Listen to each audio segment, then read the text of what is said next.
हमारी संस्कृति, हमारी पहचान। यज्ञ, योग, आयुर्वेद सदा रहे हमारे साथ। भारत के प्राचीन ग्रंथों एवं आधुनिक विज्ञान का दिव्य संगम, यज्ञ महिमा।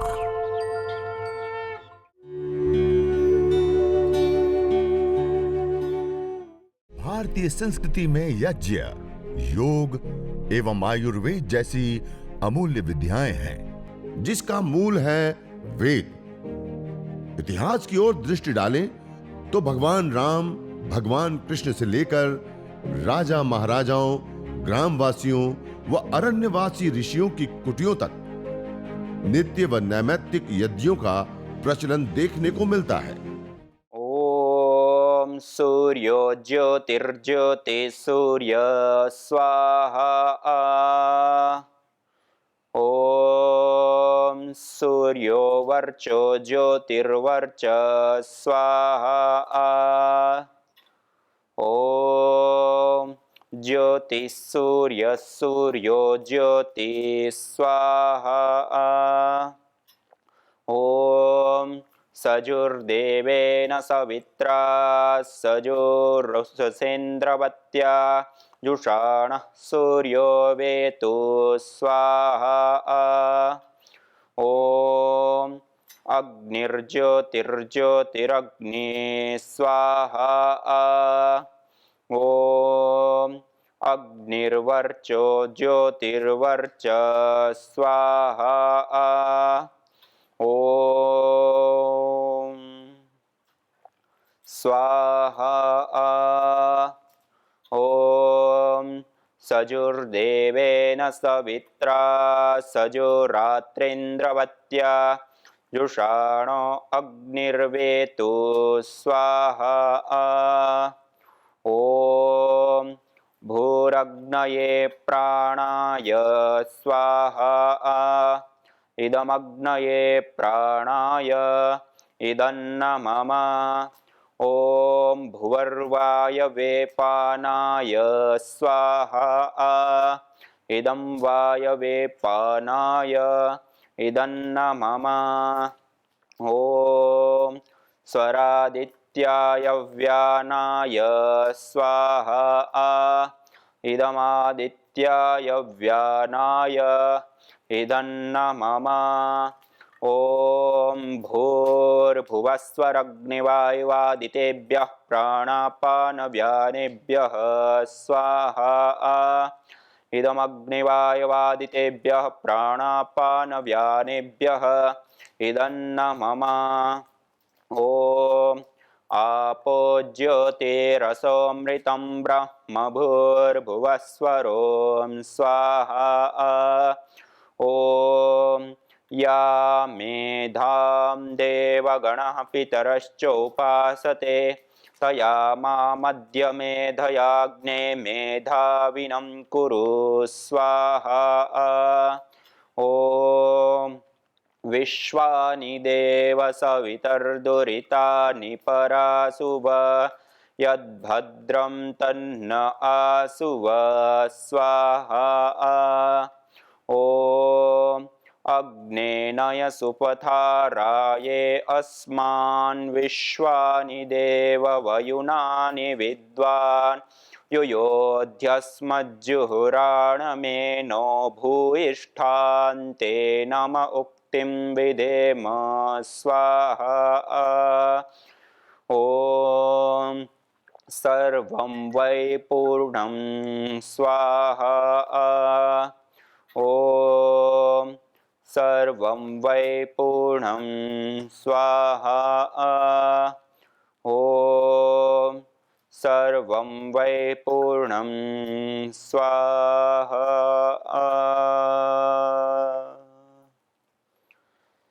यह देवयज्ञम अग्निहोत्र हमने संपन्न किया। अब हाथ जोड़ करके सीधे बैठ करके परमपिता परमात्मा को, प्रभु को याद करते हुए अग्नि देवता से संपूर्ण विश्व की मंगल कामना करते हुए ओम सर्वे भवन्तु सुखिनः सर्वे सन्तु निरामयाः सर्वे भद्राणि पश्यन्तु मा कश्चित् दुःखभाग् भवेत्। हे ईश सब सुखी हो कोई न हो दुखारी सब हो निरोग भगवन धन धान्य के भंडारी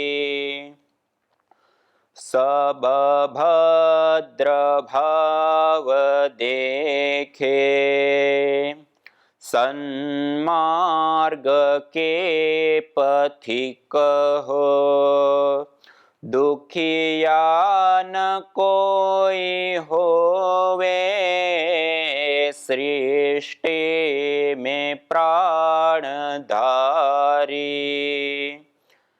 हे नाथ सब सुखी हो कोई न हो दुखारी सब हो निरोग भगवन धन धान्य के भंडारी।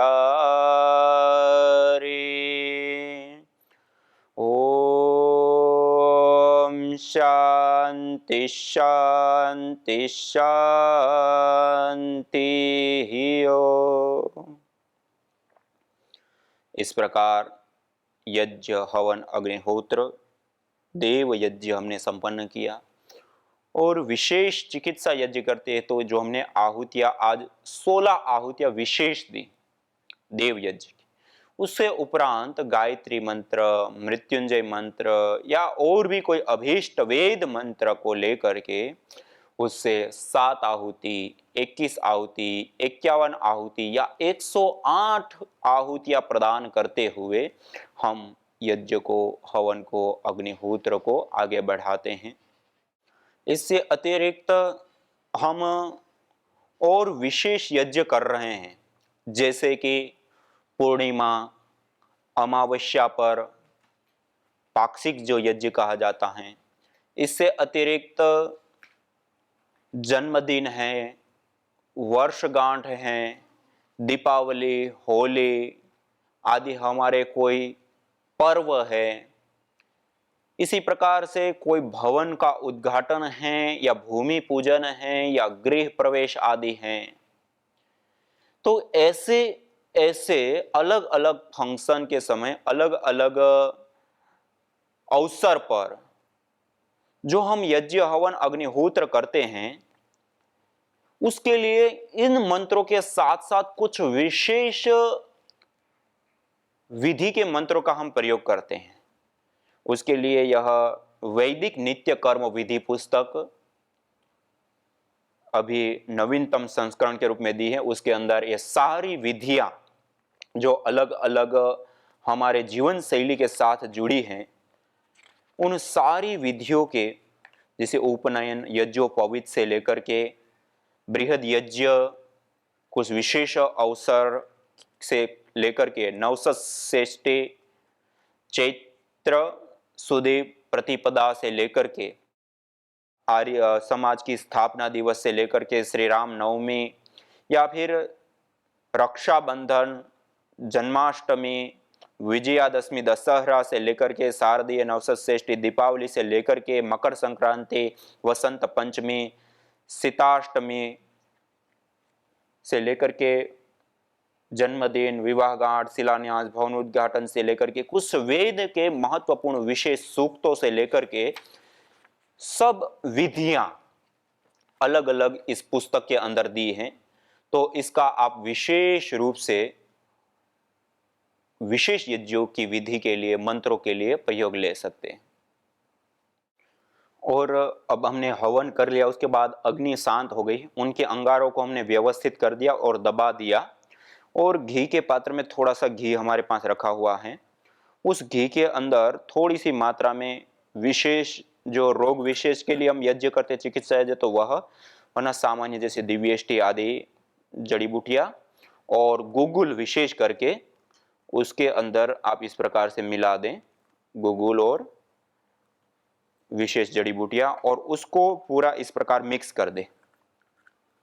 ये ऐसे मिक्स करके गाय के घी से युक्त करके गुगुल और रोग विशेष की जो जड़ी बूटियां हैं उसको हमने युक्त कर दिया।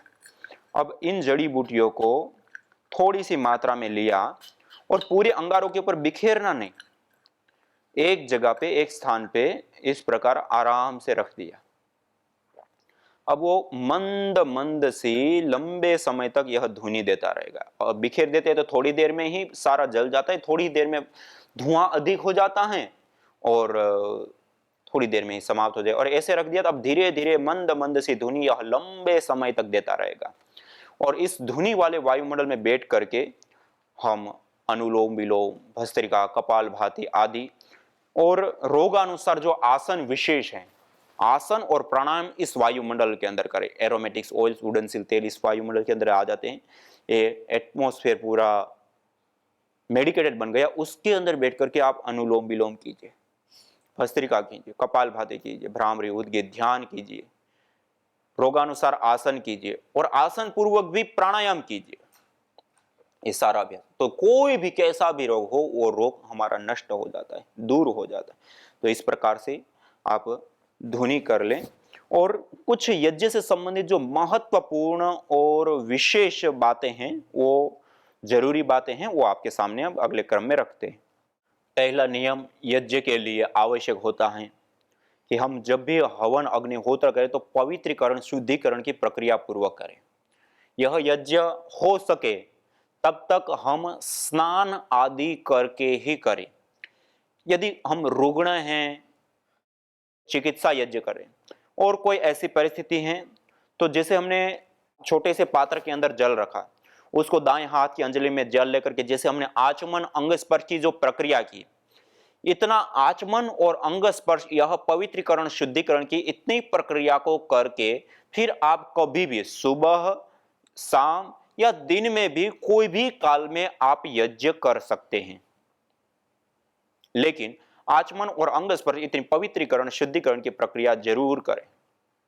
इस प्रकार यज्ञ, हवन, अग्निहोत्र जो हम करते हैं, उस अग्निहोत्र का पूर्व पवित्रीकरण शुद्धिकरण के अतिरिक्त एक और आवश्यक चीज होती है, वह होती है काल, समय, कि हम यज्ञ कब करें, देव यज्ञ, अग्निहोत्र हम कब करें। तो हमारे प्राचीन ग्रंथों में जैसे न्याय दर्शन से लेकर के अलग अलग मनुस्मृति आदि में जो बताया है, कहा उदिते होतव्यम, अनुदिते होतव्यम, समयाद्युसिते होतव्यम। ये न्याय दर्शन में बताए, ऐसे ही मनुस्मृति में बताए, उदिते अनुदिते चैव समयाद्युसिते तथा सर्वथा वर्तते यज्ञ इति अयम वैदिकी श्रुति। सूर्योदय के समय और सूर्यास्त के समय तथा समय के अतिक्रमण हो जाने पर अर्थात किसी निर्धारित समय में यज्ञ कर लेना चाहिए।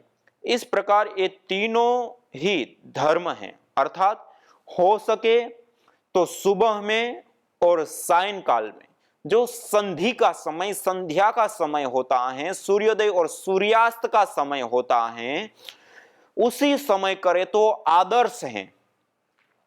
यदि उस समय में ही नहीं कर सकते हैं तो उससे आसपास का जो 45 मिनट से 1 घंटे का समय होता है उसमें करें।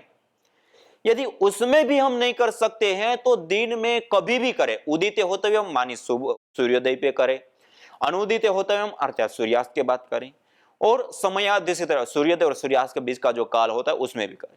तो इसमें कोई ऐसा नहीं है कि यज्ञ नहीं करना, लेकिन यह है कि उस समय विशेष में करेंगे तो विशेष लाभ होगा, अन्यथा आगे पीछे हम कभी भी किसी भी समय यज्ञ, हवन, अग्निहोत्र को करें, इसका हमें लाभ मिलेगा। दूसरा, जब हम हवन करते हैं, अग्निहोत्र देव यज्ञ करते हैं, तो हम अपने कपड़े खुले, सुचारू और जो हमारी पारंपरिक और भारतीय परिधान है उसमें करें। जीन्स या बेल्ट हमने डाला हुआ है, वो बेल्ट चमड़े का है या इस प्रकार के और चमड़े की चीजों का हम प्रयोग ना करें। कपड़े खुले और सुचारू पहने। जिस स्थान और स्वच्छ हो, कपड़े साफ सुथरे हो, धुले हुए हो, और जहां पे हम यज्ञ करते हैं वह स्थान पे भी झाड़ू पोछा आदि करके पवित्र करें। जिन पात्रों का हम प्रयोग करते हैं उसको भी धुल करके, साफ सुथरे करके और उसके बाद ही उसका प्रयोग करें। इस प्रकार यह वस्त्र से लेकर के, पात्र से लेकर के स्थान की शुद्धिकरण की भी हम अवश्य ध्यान दें। इससे अतिरिक्त सबके मन में यह प्रश्न हर कोई यज्ञ के साथ जुड़ता है तो आता है। पहला कि घर में किसी की मृत्यु हो जाती है, परिवार में किसी का देहावसान हो जाता है, तो उस समय लोग सूतक मानते हैं। इसी प्रकार से जब किसी बच्चे का परिवार में, घर में जन्म होता है तब भी सूतक मानते हैं। इसी प्रकार कभी सूर्य ग्रहण और चंद्र ग्रहण आदि होता है, उस समय भी सूतक मानते हैं और मनाते हैं। और उस समय लोग सामान्य रूप से घरों के अंदर पूजन अर्चन आदि क्रियाओं को त्याग देते हैं। तो उसको प्रश्न होता है कि क्या हम उस सूतक के समय में हम यज्ञ करें या ना करें। तो उसके लिए यह उत्तर है कि यज्ञ कभी भी त्याज्य नहीं है। किसी भी अवस्था में यज्ञ हवन अग्निहोत्र एतद् वै जरामर्य सत्रम यद अग्निहोत्रम जरयाह वा मुच्यते मृत्युना वा। यह अग्निहोत्र जरामर्य सत्र है। यह या तो बुढ़ापा अवस्था आ गई, या तो अब हम अपना खाना पीना, अपना नित्य कर्म भी हम नहीं कर पा रहे हैं, या फिर हमारी मृत्यु हो गई, तब त्याज्य योग्य है। अर्थात यह यज्ञ हवन अग्निहोत्र हम उन सूतक, जब बालक का जन्म होता है तब उस समय हमें विशेष रूप से यज्ञ करना चाहिए। जब किसी के देहावसान होता है तब भी हमें विशेष रूप से शांति यज्ञ करना चाहिए, शुद्धि यज्ञ करना चाहिए। इसी प्रकार जब सूर्य ग्रहण चंद्र ग्रहण आदि होते हैं उस समय तो और विशेष रूप से एक अनुष्ठान की भांति यज्ञ करना चाहिए। तो उससे बालक का जन्म होता है या मृत्यु होती है, उस समय जो अशुद्धि होती है उसको दूर करके पॉजिटिविटी और मानसिक शांति और बहुत ही अच्छा होता है। और जब सूर्य ग्रहण चंद्र ग्रहण आदि होता है तो उस समय जो उसका दुष्प्रभाव इस पृथ्वी के ऊपर या हमारे शरीरों के ऊपर होना होता है, उससे हमारा बचाव भी होता है और भी कई सारे लाभ होते हैं। तो इस प्रकार से इस समयों में भी हमें हवन यज्ञ अवश्य और विशेष रूप से करना चाहिए। हम जो अंगारों के ऊपर जड़ी बूटियां हमने डाली थी, अब उसकी धुनी मंद हो गई है। अब धुनी मंद हो, अब इसके अंदर जो उड़नसिल थे, एरोमेटिक्स ऑयल्स थे, जो मेडिसिनल एयर थी, वो निकल चुकी हैं। इसको अब हम थोड़ा सा साइड में करके और उसके स्थान पे अब थोड़ा सा जो हमने मिला करके रखा था उसमें से दोबारा थोड़ा सा लिया, गोगोल गाय का घी और जड़ी बूटियां, उसको फिर से वापस उसी स्थान के ऊपर इस प्रकार एक ही जगह पे रख दिया वापस। अब ये वापस 10-15-20 मिनट तक धुनी देता रहेगा। ऐसे थोड़ी थोड़ी देर के बाद ऐसे ही जड़ी बूटियां डाल करके मंद मंद सी हल्की हल्की पूरी धुनी होने दे, पूरे घर में वायुमंडल में चारों ओर फैलने दे। ऐसे देवीय शक्तियों का पूजन होता है, इससे देवी शक्तियां प्रसन्न होती है, हमारे भी गुड हार्मोन्स बनते हैं और स्ट्रेस हार्मोन खत्म होते हैं। उसके साथ साथ यह आरोग्य देने वाली वायु जो होती है वो हमारे भीतर जाकर के हम सबको आरोग्य भी देती है। और बाहर जो बैक्टीरिया वायरस फंगस आदि सारे पनप रहे होते हैं या वायुमंडल में या स्थान पे सरफेस पे घर के अंदर होते हैं, वो भी सब दूर हो जाते हैं और पूरा माहौल सूरभि से युक्त हो जाते। तो ऐसे धुनी अवश्य करें। इसी प्रकार से एक प्रश्न और आता है सबके सामने कि माताओं बहनों का जब मासिक चल रहा होता है तो उस समय हम यज्ञ करें या ना करें, तो उस समय वो माताएं बहनें यज्ञ की तैयारी या यज्ञ ना करें, वो यज्ञ से थोड़ी दूरी पर आसपास में बैठे और मंत्रों का उच्चारण भी कर सकते हैं। और घर के जो अन्य परिजन हैं, चाहे उनके पति देव हैं, बेटी है, बेटा है, दादा दादी हैं, वो अन्य लोग जो हैं वो यज्ञ करें उस समय। इसी प्रकार से सामान्य रूप से कहा जाता है कि पति पत्नी ही यज्ञ करे। ये चिकित्सा यज्ञ और देव यज्ञ कोई भी कर सकता है। परिवार का कोई भी व्यक्ति, चाहे वो बेटा है, बेटी है, पति पत्नी हो, दादा दादी हो, या कोई भी परिवार के जन हैं, अकेला भी कर सकता है, 2 भी कर सकते हैं, 4 भी कर सकते हैं और अधिक भी कर सकते हैं। सब मिलकर के भी यज्ञ कर सकते हैं। तो इस प्रकार यह देव यज्ञ को करना चाहिए। न होता प्रदूषण और रोगों का वार, करते यदि यज्ञ योग पेड़ पौधों का विस्तार। यज्ञ योग पेड़ पौधों का विस्तार। यज्ञ शिष्टा सिनः संतो मुच्यन्ते सर्वकिल्बिषैः। भुञ्जते ते त्वघं पापा ये पचन्त्यात्मकारणात्। अर्थात जो यज्ञ शेष बचे हुए अन्न का पान करते हैं, प्रसाद को प्राप्त करते हैं, प्रसाद को ग्रहण करते हैं, वह मुच्यन्ते सर्वकिल्बिषैः, सभी प्रकार के पापों से, दोषों से मुक्त हो जाते हैं। भुञ्जते तु त्वघं पापा ये पचन्ति आत्मकारणात्, जो केवल अपने पेट की आपूर्ति के लिए अन्न को पकाते हैं, वह अन्न नहीं अपितु पापी लोग पाप का भोग कर रहे हैं।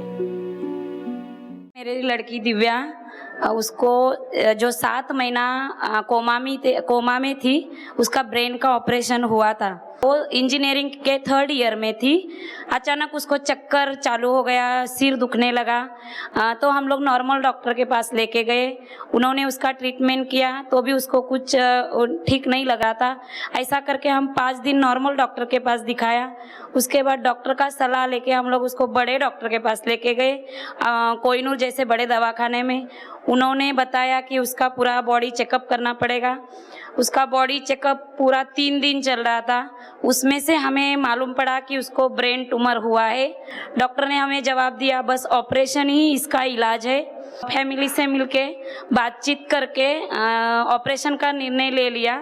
ऑपरेशन के बाद डॉक्टर लोगों ने हमें बताया कि ये बहुत क्रिटिकल ऑपरेशन है। 4 महीने अपने लड़की को रखा। डॉक्टर रोज यही जवाब देते थे, लाखों में ऐसा एक ही पेशेंट रहता है जिसके ऊपर ऐसा काल आता है। बस यही जवाब देके डॉक्टर हट जाते थे। ऐसे ही नली के साथ हम लोग उसको घर पे लेके आए। घर पे लाने के बाद दूसरे ही दिन हम लोग नर्सी सर से मिले। वो बोले ये तो बहुत मुश्किल है, बहुत क्रिटिकल है, लेकिन अपन विश्वास रखेंगे, हवन में इतना ताकत है, क्या ये परिस्थिति से भी ये लड़की बाहर आ सकती है। मैंने सर का यही बात मन में रख लिया। सर उस टाइम सर से मैं एक बात की थी कि सर हम लोग विज्ञान जो साइंस है इतना आगे गया है तो भी मेरे लड़की के कुछ काम नहीं आया, वो हम करके हार गए हैं। अभी बस भगवान और ये हवन के ऊपर विश्वास रखेंगे। हम लोग डॉक्टर को एक बार भी घर पे लाने के बाद इसको दिखाने के लिए नहीं लेके आए। हवन ही हमारा डॉक्टर बना था। हवन से हम लोग को इतना एनर्जी मिला। हवन करते करते जब 2 महीना हो गया, उसके बाद ऐसा चमत्कार हम लोग ने हवन का देखा। तब उसकी जान उंगलियों से चालू हो गई। उंगली का पहला उसका अंगूठा हिलने लगा। अंगूठे के बाद 4 दिन 5 दिन के बाद उसकी पूरा पैर के नसें हिलने लगी। ऐसा हम लोग साक्षात उसको वो चमत्कार को देख रहे थे। ऐसा करते करते उससे अंगूठे से लेके 2 महीने के अंदर पूरे उसके बॉडी में जान आ गई। उसका पूरा शरीर उठने लगा। तो हम लोग ने ऐसा अपने जैसा शरीर तो भगवान का देखा नहीं, लेकिन इसके रूप में हम लोग ने, हवन के रूप में हम लोग ने भगवान को देख लिया। पहले बार उसका गले का ऑक्सीजन का मशीन निकालने हम लोग जब दवाखाने में 2 महीने बाद गए, 2 महीने बाद उधर जाने के बाद में डॉक्टर अपना उंगली मुंह में डाल के देख रहे थे। जब हम लोग 5 महीना कुछ नहीं कर सके, 2 महीने में अपने घर में ऐसा क्या कर लिया जो लड़की को खड़ा किया। जो दूसरे भी 2 पेशेंट है उनको भी ये रास्ता बता दो। ऐसा करते करते 2 महीने के बाद उसका गले का मशीन हट गया। 8 दिन के बाद उसका नाक का नली का जो खाना उसको खिलाती वो हट गया। 10-15 दिन में उसका यूरिन का नली हट गया। ऐसे करते करते उसकी नलियाँ 1 महीने के अंदर पूरी हट गई और मेरी लड़की पूरी तरह से हाथ से खाना खाने लगी। यज्ञ भारतीय संस्कृति की मुकुट मणि है, प्रतीक है, मूल है। मानव जीवन के हर पहलू के साथ यज्ञ जुड़ा हुआ है, चाहे वह संस्कार, चाहे पूजा पाठ या फिर पर्व से लेकर हर शुभ अशुभ अवसरों में भी यज्ञ करने की सार्वभौमिक, वैज्ञानिक एवं पंथ निरपेक्ष पावनी परंपरा रही है। आइए हम संकल्प लें, संसार के श्रेष्ठतम कर्म यज्ञ को अपनाएं। पिंड और ब्रह्मांड में संतुलन कायम करने वाले यज्ञ को अपने जीवन का अभिन्न अंग बनाएं एवं प्रकृति मां के प्रति अपने ऋणों को अदा करें। विश्व स्वास्थ्य का एक नारा, यज्ञ से होगा जग उजियारा।